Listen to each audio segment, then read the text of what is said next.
Bismillahirrahmanirrahim. Esselamu Aleyküm ve Rahmetullahi ve Berekatuhu aziz din kardeşlerim. Allah'a çok maktavlar olsun ki Allah Subhanahu ve Teala bizlerini yarattı ve bizlerini de özümüzge kaldırmadı. Allah Subhanahu ve Teala ona çok şükürler olsun. O bizge Kur'an'ı indirdi ve Muhammed sallallahu aleyhi ve sellem peygamberini iberdi. Ve selat ve selamlar olsun ki bizim sevimli peygamberimizge sallallahu aleyhi ve sellem.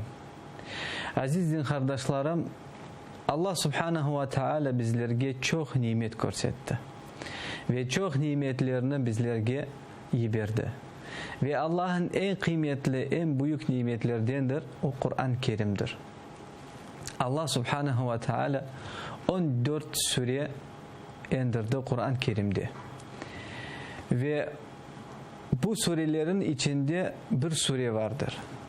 O surenin adıdır Asr. Vakit ya da zaman. Allah subhanahu ve teala bu ifak sureni indirip o surenin içinde o surenin manasında o kadar çok mana koydu ki İmam Şafii rahimahullah aytkan idi. Allah subhanahu ve teala tekin bu sureyi bütün insanlara iberseydi onlara yeterdi. Bunun manasıdır. Bu surenin manası pek kıymetlidir. Ve bu sure yeterdi Allah'a kıyamet gününde insanlardan soramak için. Sen iman etkenlerden edinme ya da sen küfür etkenlerden edindir. Aziz din kardeşlerim, o sure pek güzel suredir. Ve biz bu sureyi her vakit namazlarda okuyuruz. Ve bu surenin manasını anlasak daha da çok sevap kazanırız ve daha da bizim ilimlerimiz, bilgilerimiz çoklaşır. Allah Subhanahu ve Teala Kur'an-ı Kerim'de bu Asr surede böyle değil ki. Ba'de euzu billahi mineşşeytanirracim. Bismillahirrahmanirrahim. Vel asr. İnnel insane lefî khusr.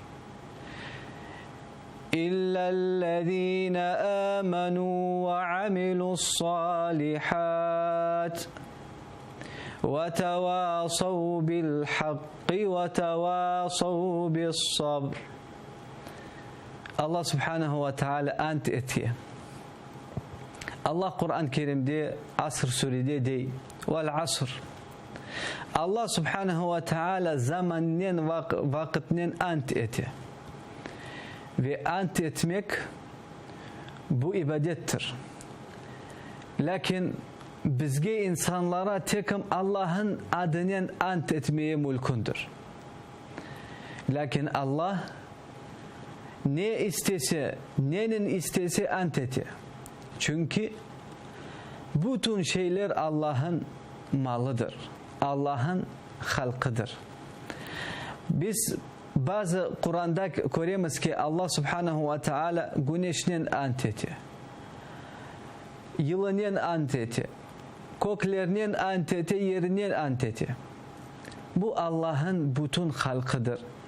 Ve Allah subhanahu ve teala bizlerge özünün kudretini göstermek için Kur'an-ı Kerim'de bu şeylerinin ant etiyor. Allah subhanahu ve teala dey vel asr. Men zamanın ya da men vakitinin ant ettim. Bizlerge anlatmak için bütün zaman ve bütün vakit tekim Allah'ın elindedir. Tekim Allah'ın kolundadır.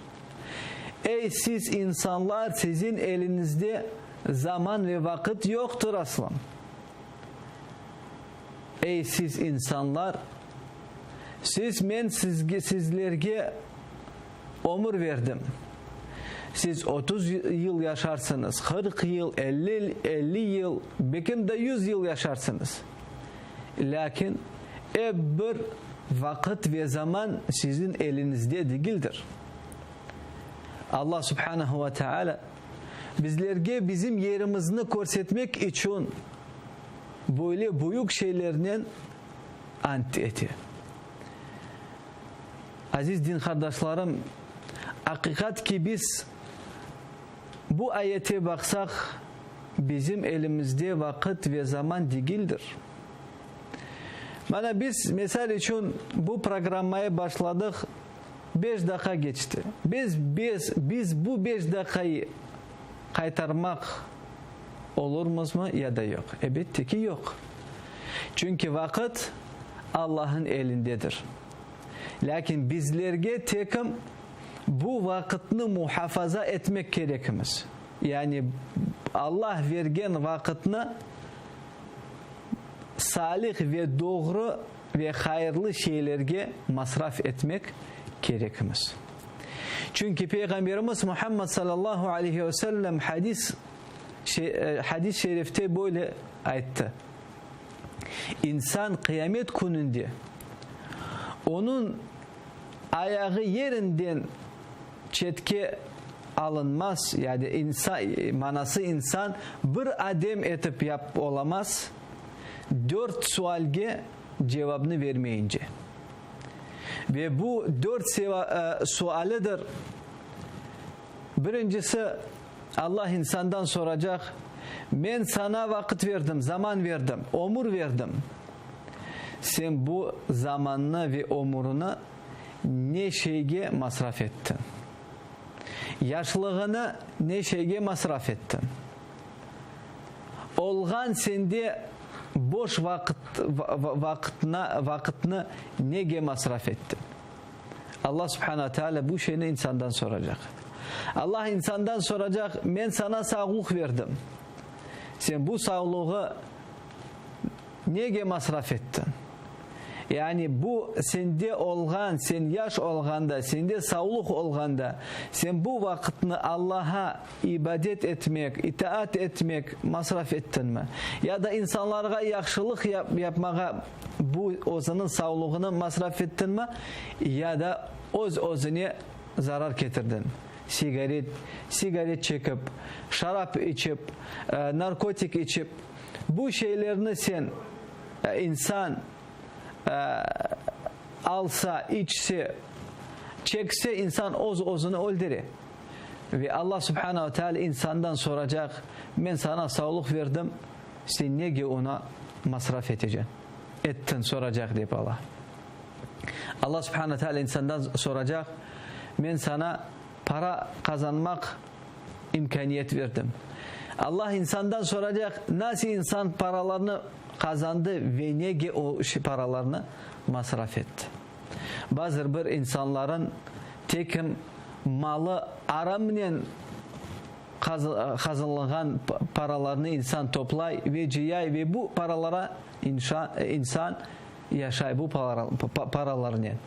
Lakin dikkatini çekmeyi. Allah Subhanahu ve Teala menden soracak, nasıl ben bu paralarını kazandım? Bazı bir insanlar çoçkayı satay, rakıyı satay ve bile bu kazanılan parası helaldir. Yok aziz din kardeşlerim. Bu kazanılan para bu aram paradır. Ve insan Allah'ın o günde kıyamet gününde cevabını verecek. Nasıl etip insan paralarını kazandı? Son iki tarafı da var. Niye insan bu paralarını masraf etti? Allah Subhanahu ve Teala insandan soracak. Bazı bir insanlar değiller. Bu benim malımdır. Bu benim kapigim. Ben özüm kazandım bu paralarını ve kanda istesem bu paralarını masraf ettim. Lakin bu pek balaban hatadır. Allah Subhanahu ve Teala sana sağlık ve imkaniyet verdi bu paralarını kazanmak. Ve Allah da Subhanahu ve Teala senden soracak, niye sen bu paralarını masraf ettin? Bakınız, iki adam var. Birincisi kazanılan paralarını helal şeyini alıyor, aşağı, başkalarını aşatıyor ve doğru güzel şeylerge masraf ediyor. Mesela için cami kuray, medrese kuray. Bu yakşı masrafdır. Yani insan doğru şeye bu kazangan paralarını masraf et. Başka insan bu kazangan paralarını aramğa masraf et.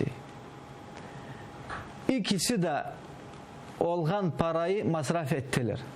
Lakin bu birincisi bu paranın cennetke kirer. Yani kazangan sevaplarının cennetke kirer. İkincisi masraf etken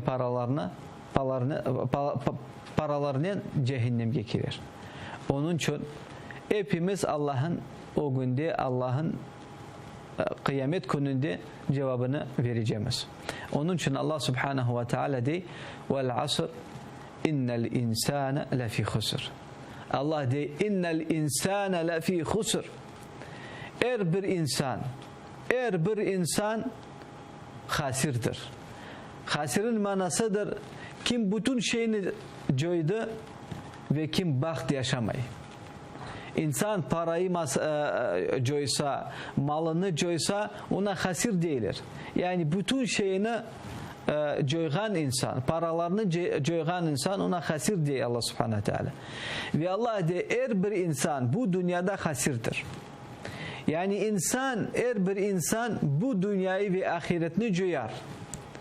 Lakin bu insanlardan bir istisnayı Allah Subhanahu Teala etti bir parça insanlarına.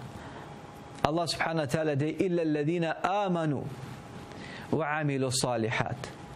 İlla bütün insanlar hasirdir. İlla tekim kim Allah'a iman ettiler ve salih, güzel, yaxşı amellerini yaptılar.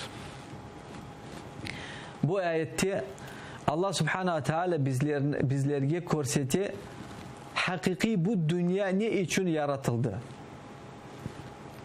Bazı bir insanlar deyirler ben bu dünyaya yaratıldım tekim yaşamak için ve ölmek için. Lakin Allah Subhanahu ve Teala dey insan hasir olacak. İnsan bütün şeyi coyacak. Böyle yaşasa. Lakin iman etse ve salih amellerini yapsa bu insan hasir insanlardan olmaz inşallah. İman etmek manası nedir? Ve salih ameller yapmak manası nedir?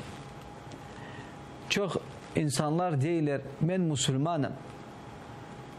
Ben Müslümanım, elhamdülillah ben Müslümanım. Ben iman ettim. Lakin Allah Subhanahu Teala bu ayette korsetiyor ki bizge iman etmek tekim yürekten değildir. Elbette insanın imanın yeri yürektedir. Lakin Allah de tekim onlar kaysiler iman ettiler ve salih ameller ettiler. Bunun manasıdır. İman bu söz ve ameldir. Yani insan sözünün özünün imanını tasdiklayacak. Yani sözünün kelime ve şehadetini aytacak. Ve yürekten bu şeye iman edecek ve doğru amellerinin bu imanı korsetecek. Misal için Allah Subhanahu ve Teala peygamberimizini bizlerge iyi verdi. Ve peygamberimiz Muhammed sallallahu aleyhi ve sellem insanların arasında gelgen vakit yani Arapların arasına gelgen vakit birinci şeyge davet eterdi. Birinci şeyge davet eterdi. Bu ayetiniz ey insanlar Allah'tan başka ilah yoktur ve Muhammed sallallahu aleyhi ve sellem onun kulu ve peygamberi. Birincisi bu kelime ve şehadettir.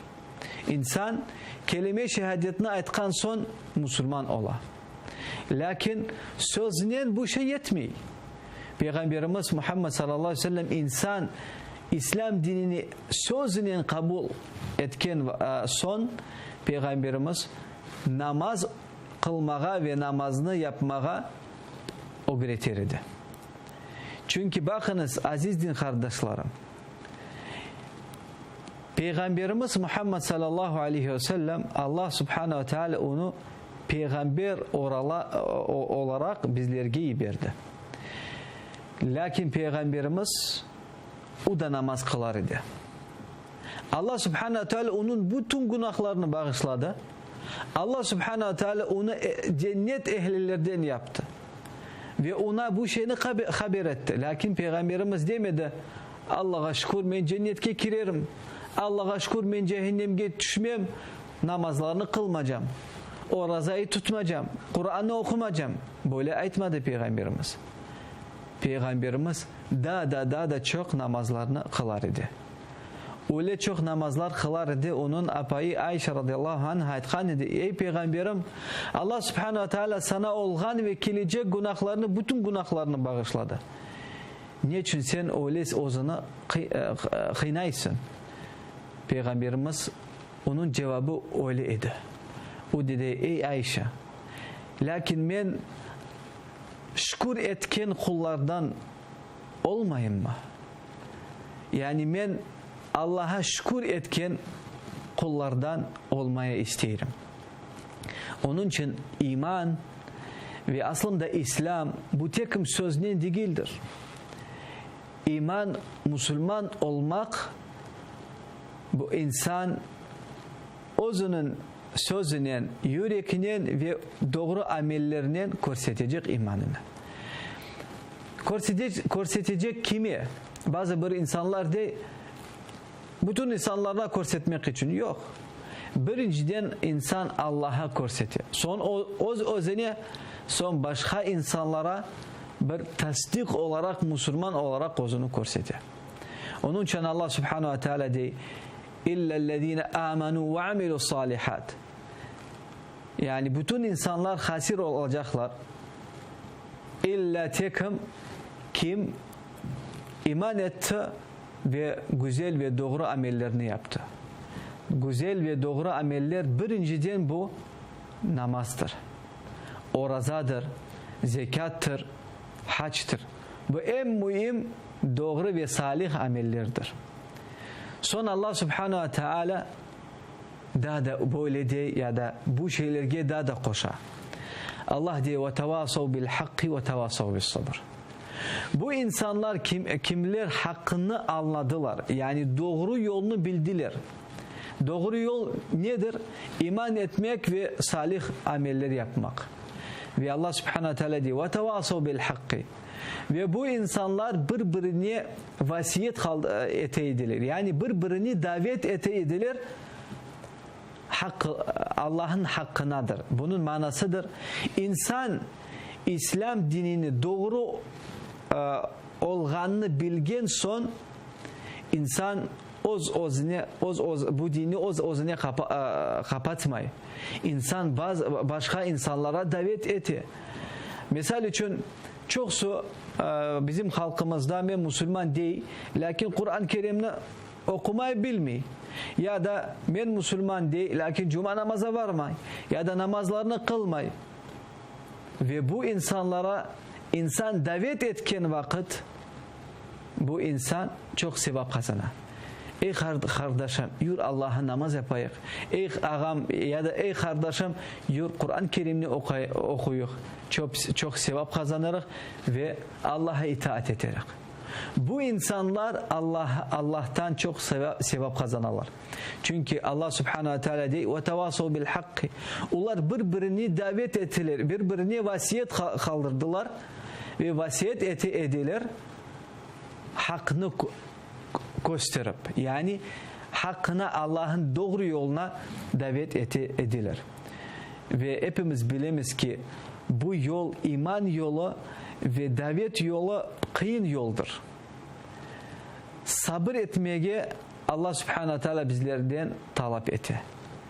Ve Allah de ve tevasav bil hakki ve tevasav bis sabır.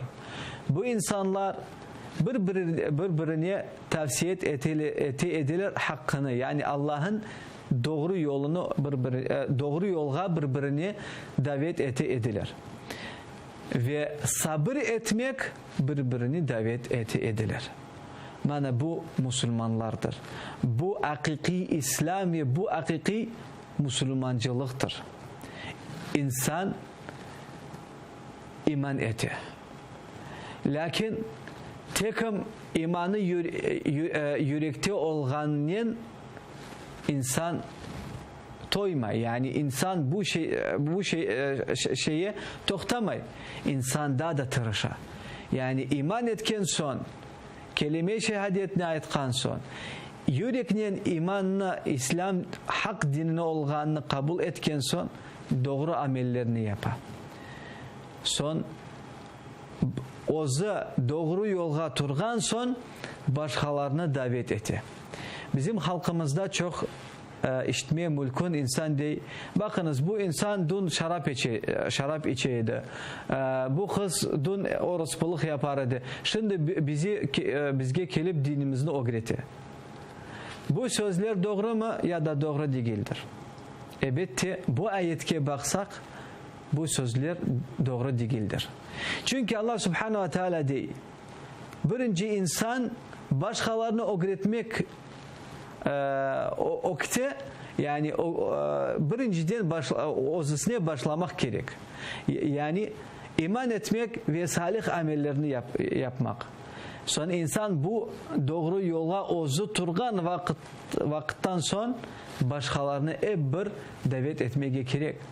Çünkü Allah Subhanahu ve Teala Kur'an-ı Kerim'de de ya eyyühellezine amenu qu enfusakum ve ahlikum nara. Ey iman etkenler, özünüzün nefsinizni, yani özlerinizi cehennemden kurtarın. Özünüzü ve özünün akrabalarınızı cehennemden kurtarın. Çünkü bu cehennemlerde ve ateş ve taş ve insan ve taş yanacaklar. Allah Subhanahu ve Teala bizlerini ateşten korkuzduran. Ve Allah de özünüzü birinciden kurtarınız ateşte. Yani özünüz birinciden başlanız. Namazlarını kılmağa, Kur'an'ı okumağa, oruçayı tutmak, özünüz birinciden başlanız. Son akrabalarınızla bu şeye davet etiniz. Bazı bir insanlar de sen yaparsın bana timi. Sen bu dünyada böyle aytırsın. Lakin kıyamet gününde insan diyecek ve insan kıdıracak. Kim ona yardım eder? Kim onu bu ateşten kurtarır? Lakin bu dünya Allah Subhanahu Teala bu dünyaya vakit verdi. Ve bana ve sana vakit verdi. Bu vakitine muhafaza yapmak gerekmez. Ve davetini işitsek ki insan bizge dese Allah Kur'an-ı Kerim'de ayıttı ya da Peygamberimizin sünnette ayıttı, bu şeyini ihtiramla dinlemek gerek. Onun için aziz din kardeşlerim, Allah Subhanahu Teala bizlerge büyük nimet verdi ve böyle güzel asır Suriye verdi. Vaktimiz az, lakin inşallah başka programlarımıza devam ederiz inşallah. Ve bugün bu aytacak lafım var idi. Bu Suriye hakkı için, lakin bu Suriye'yi öğrenip manasını anlamak tırışınız. Allah'tan sorarım ki bizlerine, hepimize Kur'an-ı Kerim'ini öğretmek için nasip etsin ve onun manasını anlamak nasip etsin. Allah hepimizin günahlarını bağışlasın ve cennetke kırdırsın. Amin. Ve sallallahu ala nebiyyina Muhammed ve ala alihi ve sahbihi ecmaîn. Esselamu aleyküm.